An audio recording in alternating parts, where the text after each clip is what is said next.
Ultizeta here, and welcome back to more Let's Play Super Mario Galaxy! This is gonna be the finale. It's gonna be simple, it's gonna be short, gonna be sweet, gonna be not too much. Now then, first things first. One thing is required explanation. For what I'm gonna be doing here, I'm on a different file. I'm on a different save file. You might notice a 121st star and a completely different starbit count. Yes, this is my original Mario Galaxy file from 2007. And first things first, let's finally check out Rosalina's library. So we got 9 chapters to read, so let's go read them. Let's go start it up. Chapter 1, The Celestial Duo. Our story begins with a very, very long time ago with a young girl. One day, this girl spotted a rusted spaceship holding a small star child. "What's your name? Are you lost?" the girl asked the star child.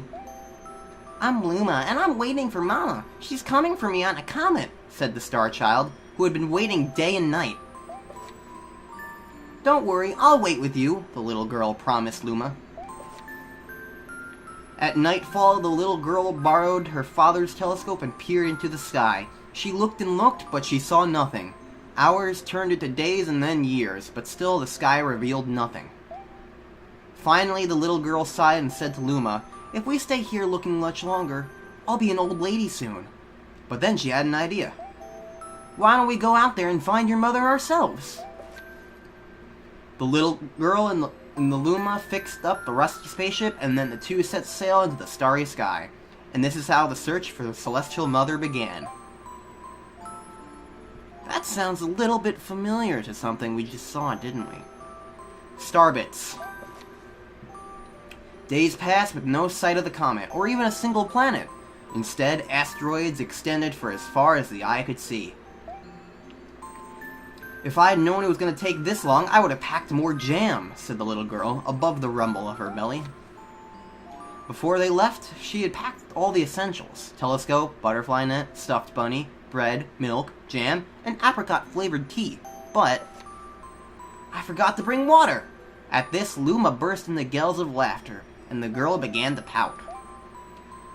"As long as I have starbits, I'll be fine," said Luma. "Want some?" The little girls couldn't stay mad after hearing this.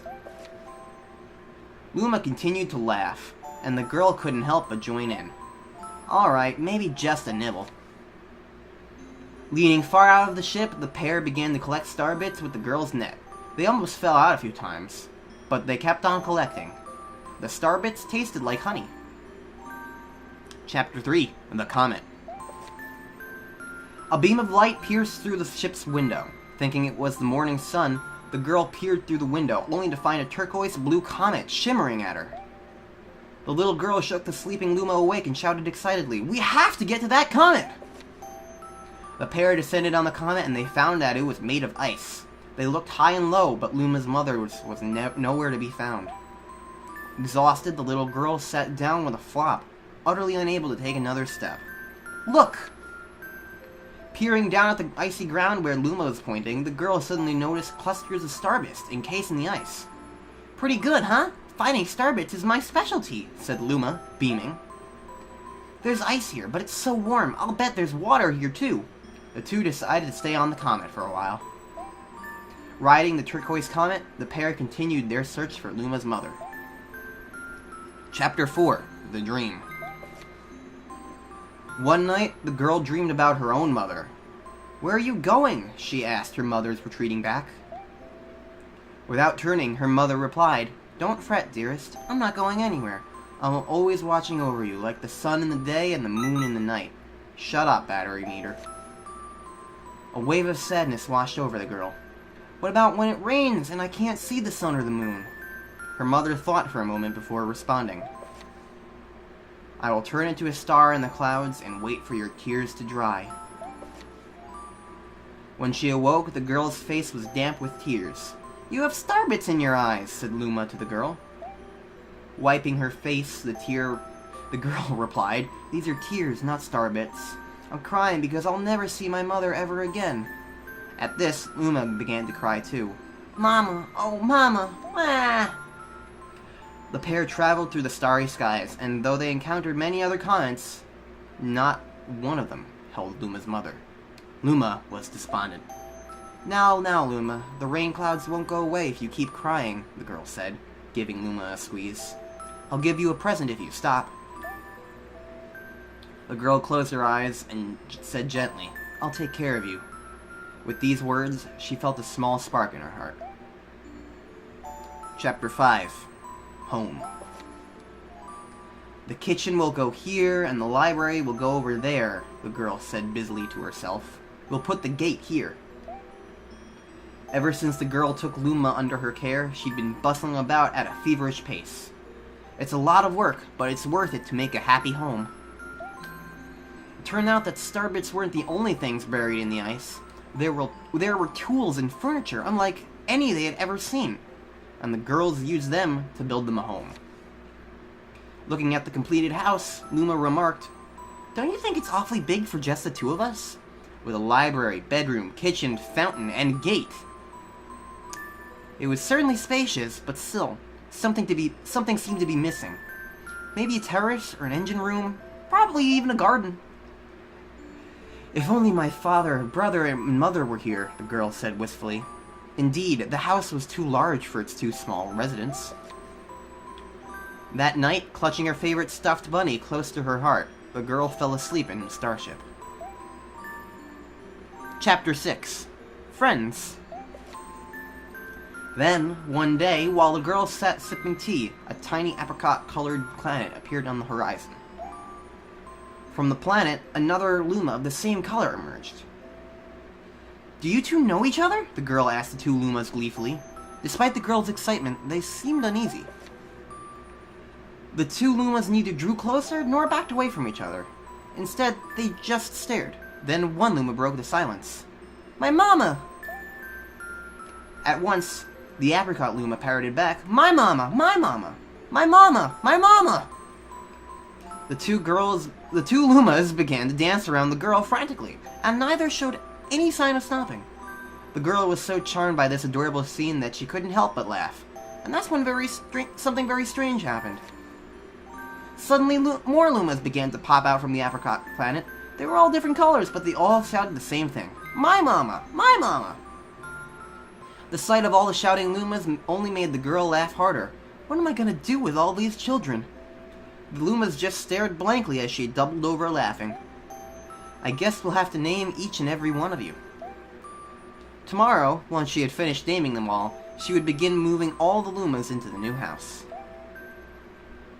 Chapter 7. The Telescope.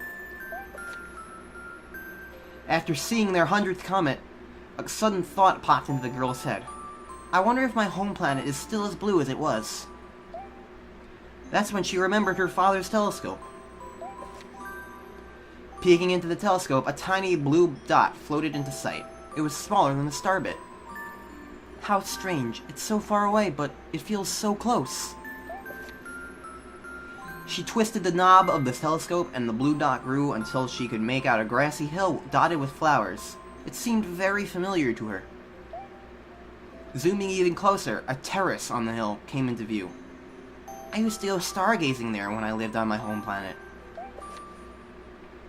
She remembered rubbing the sleep out of her eyes as she followed her father up that hill to look at the stars. She remembered how she and her brother would sled down that hill. She remembered having picnics with her mother on that hill in bright, windy days. And I want to go home. I want to go home right now. The girl burst into tears, and the Lumas didn't know what to do. I want to go home. I want to go back to my house by the hill. I want to see my mother. The girl was shouting now, her face wet with tears. But I know she's not there. I knew all along that she wasn't out there in the sky. Because she's sleeping under the tree on the hill. I don't think she's sleeping. The girl's cries echoed through the stars, and a hush fell over the area. Chapter 8. The Wish. Though usually quite cheery, one day the girl became sad again. Luma drew close and tried to comfort her. Mama, you still have me. And don't be sad about your mama, because she's a part of you. That means she's always close by. It's like me. I love Starbits because they remind me of my mama. No, no, the girl said, unable to stop the tears. A lonely look flickered across Luma's face, but it was soon replaced by a wide grin. I have an idea. I'll transform into a comet, a soaring comet that can carry you all on this journey. With that, Luma, trailing bands of white, soared high into the sky, and just as quickly started to plummet back down. Kaboom! Kablam! The ground shook, and a bright light poured out of the crater that the Luma had created. The bands of light twisted together to form a comet tail. And then Luma emerged, reborn as a comet. The girl could scarcely believe her eyes. But how? She kept asking. Our destiny as Lumas is to transform into different things, said a red Luma who suddenly appeared. Stars, comets, planets, we can become all these things. When I grow up, I want to become a star that makes someone special smile, said a green Luma. A blue Luma chimed in. That Luma turned into a real cutie of a comet, didn't he? All the Lumas together said, No more crying, Mama! Thank you, said the girl in a whisper, and she pulled the Lumas close and hugged them. From that day on, starbits no longer fell from the girl's eyes. The comet set forth for the girl's home planet, its long tail blazing proudly behind it. Final chapter. Family. With its many Lumas and telescopes, the comet was quite a sight to behold. The girl and the Lumas were proud to call it home. At a welcoming party for a new Luma, the girl gathered everyone in the kitchen and said in a louder voice than usual, Alright everyone, let's make a cake sprinkled with starbits, then it will be a star cake. The Luma excitedly began to gather the ingredients. As she watched the Lumas scurry about, the girl smiled and thought to herself, This is my family now, and I'll stay with them until they're ready to leave the nest. And when they do leave, I'll see them off with a smile. Because that's what makes a mother happiest. That night, when the girl lay down to sleep, a soft light enveloped her and reminded her of the blue planet she once called home. But it would be nice to return home once every 100 years to nap in my favorite sleeping nook. The comet carrying the Lumas and the girl continues on its journey to this very day. With more family members in tow than can be counted, it's said that the comet visits the girl's home planet once every 100 years, its proud white tail glittering in the sky. The end.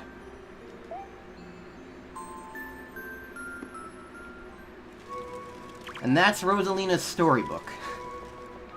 Certainly a little bit more interesting lore than you would expect out of a Mario game, but it does have some interesting implications if you think about it. And so that's why I wanted to show it, because it's just fun, it's nice. And I bet you've been wondering otherwise what's been in this door this entire game. Anyways,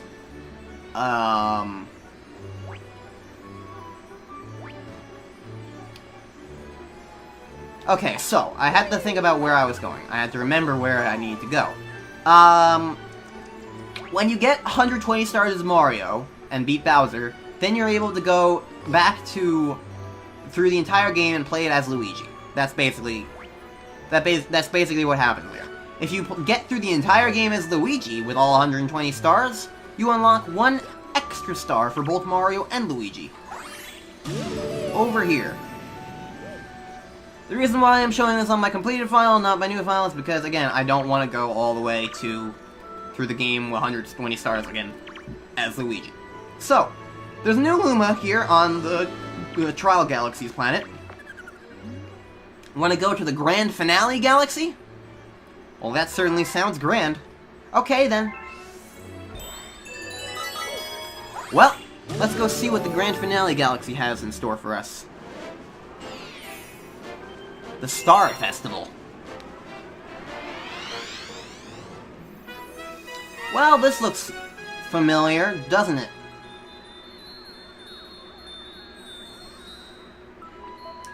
I lied to you all! Ha ha ha! We still have one more purple coin mission to do! Except it's exceedingly easy.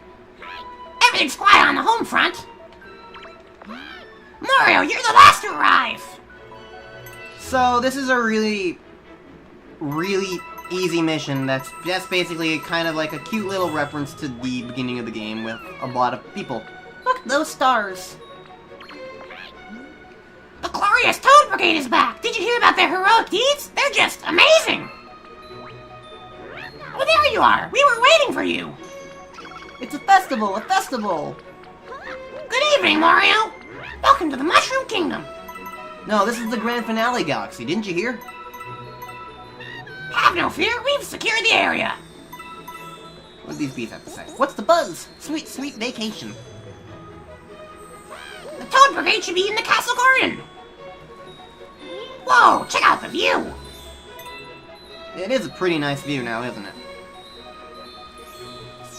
But yeah, this is just basically what you get for beating the game.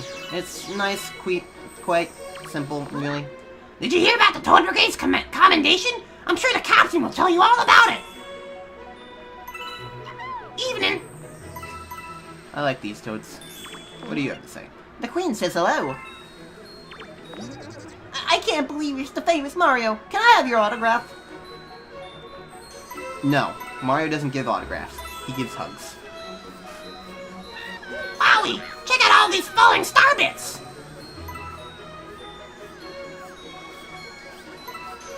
It is nice that we get to have this, though. It's a festival, so have fun. Just don't break anything. I have the prettiest star bit right here! They're not to be admired, they're to be eaten. It's like Toad. Look at all these toads. The Toad Brigade is an inspiration to toads everywhere! The Toad Brigade is waiting inside! The Toad Brigade is so brave! Mario, did you hear the rumor about the Toad Brigade? I heard the Toad Brigade is getting a commendation! Hey, good to see you. Make way! Remember, good clean fun is only good when it's clean. What are you doing here? Oh, it's you. How have you been? This is Hera's one amazing festival. The kids are having a blast. So, you having fun? It's okay. I'm doing my best impression of the Toad Brigade captain. Not bad, eh? It's alright. I think Panguru is gonna cry. Well, so you still want to race, huh? I am not gonna lose next time. I wanna join the Toad Brigade! Look at Peach's castle. It's even more impressive than I had imagined. Okay, let's see what we got here. The Toad Brigade has made their triumphant return! Why don't you go say hello? Sparkle lumps, cool. Okay. I better not catch you littering.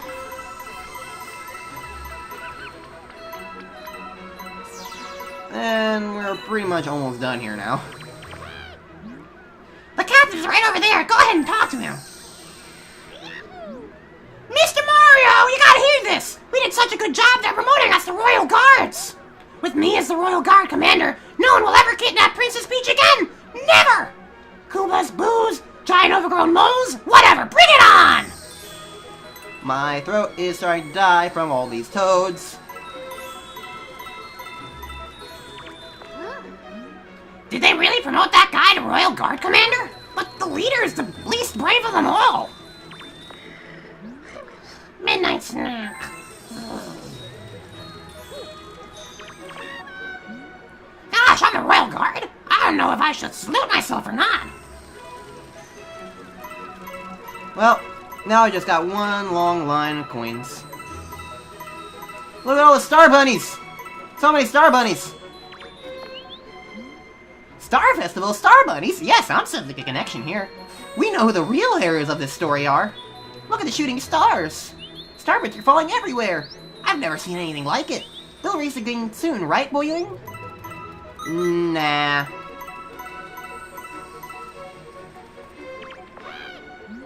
Mario, come see me once you get all the purple coins. I'll have something special for you. Yeah. Well, we can't go on the bridge, because for some reason it doesn't exist. Peach is nowhere to be seen for some reason. But now, we only have one last trick up our sleeve, and that's getting onto the Toad ship, because this is actually the one tricky thing about this 100 coin mission, is getting there. And we got a transparent star, because technically we already have this. But I'm not getting the entire game. I'm not going through the entire game again just so that I can have a golden star. Anyways, what do you have, Mail Toad? Mario, there's a congratulations letter here for you. Do you want it? Sure. I sent a letter to the Wii message board, so look out for it. Okay. Well. Yahoo! You got a star. So that's the thing. We got the final power star. We've returned to the observatory. We're done here.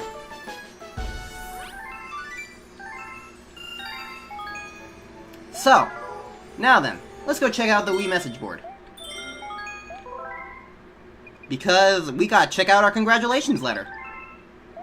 Of course we do. Why wouldn't we?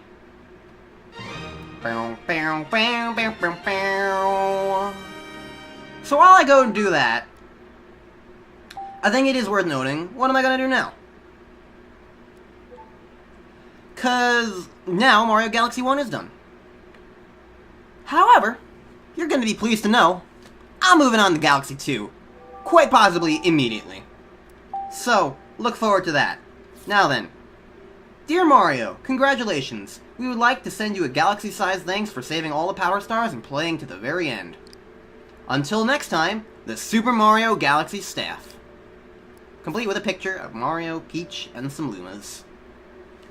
So, next time on Let's Play Super Mario Galaxy, we're going to be moving on to Galaxy 2. Now, isn't that exciting? But for now, this has been Super Mario Galaxy 1. Complete, finished, we're done here. So, let's end it on a more fitting area. Because Wii message board, no one cares about the Wii message board.